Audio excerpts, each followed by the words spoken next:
you believe in ghosts? I do.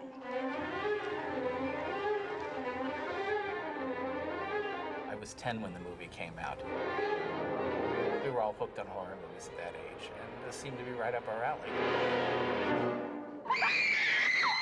We were scared. Hey, we were 10. What did we know? It's got ghosts.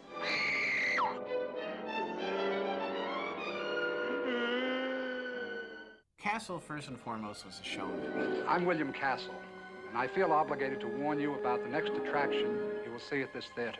The Tingler, which is probably the picture he's best remembered for all the incredible gimmicks, the most notorious of which was Percepto.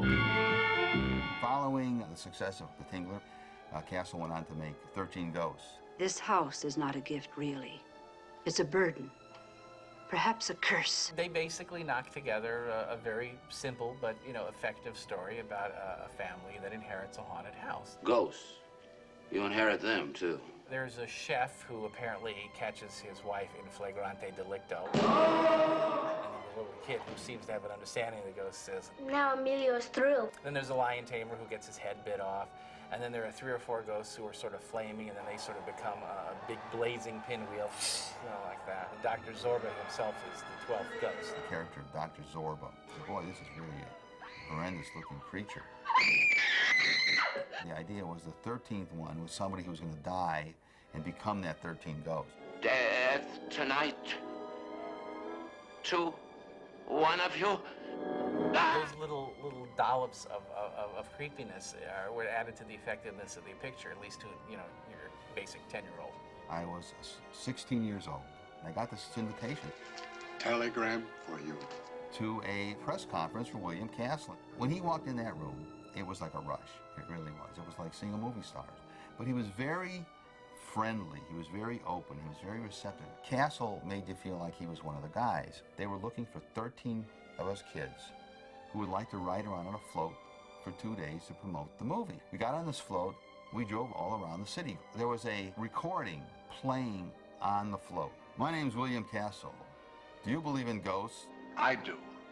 And you will too, when you come to this theater and see my picture, 13 Ghosts. We actually went to the Republican National Convention when Nixon was running against Kennedy.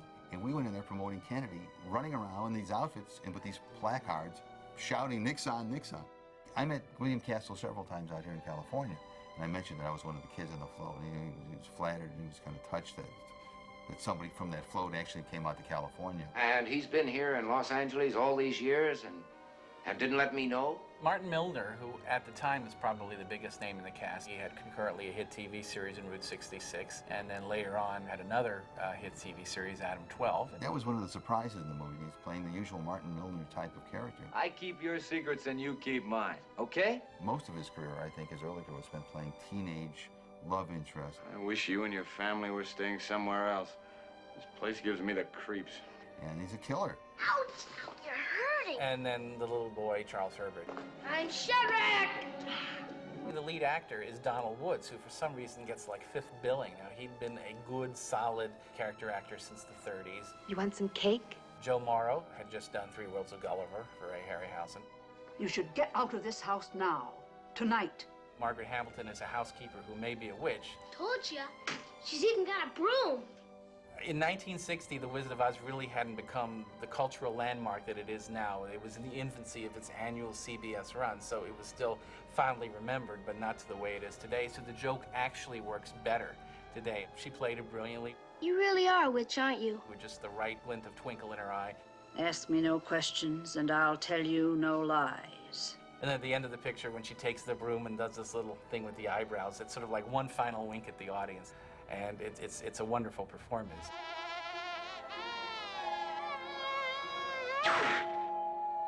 Somebody had invented, before he died, a ghost viewer, which was a gadget that you would look through, and you could see images from the spirit world. When you see 13 Ghosts, you'll be given a supernatural viewer like this, which will enable you to penetrate for the first time into the spirit world.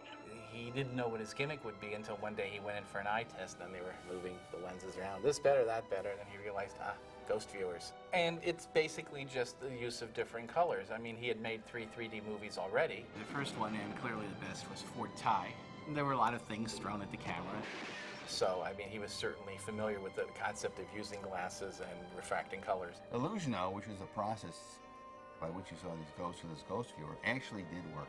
13 ghosts materializing in ectoplasmic color through the magic of Illusiono, the ghost viewer.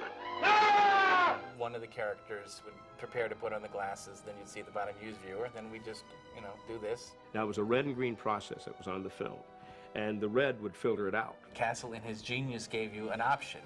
You look through the red part to see the ghost.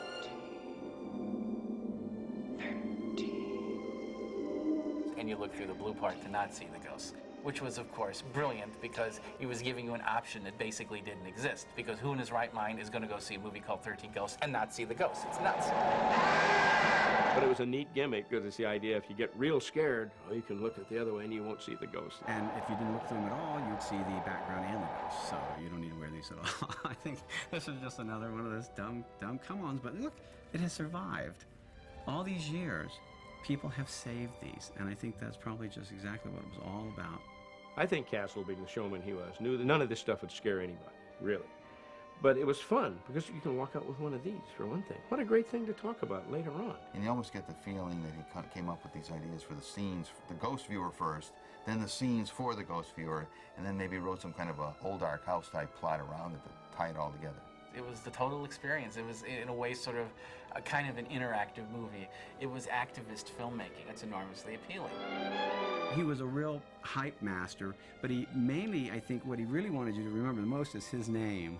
It gives the films a sort of a cohesion. Now you know it's not the new Vincent Price film, it's the new William Castle film. He delighted, I think, in just the idea that maybe he would get to you. You went out thinking you got your money's worth, and you were entertained by it. And that's what movies are all about.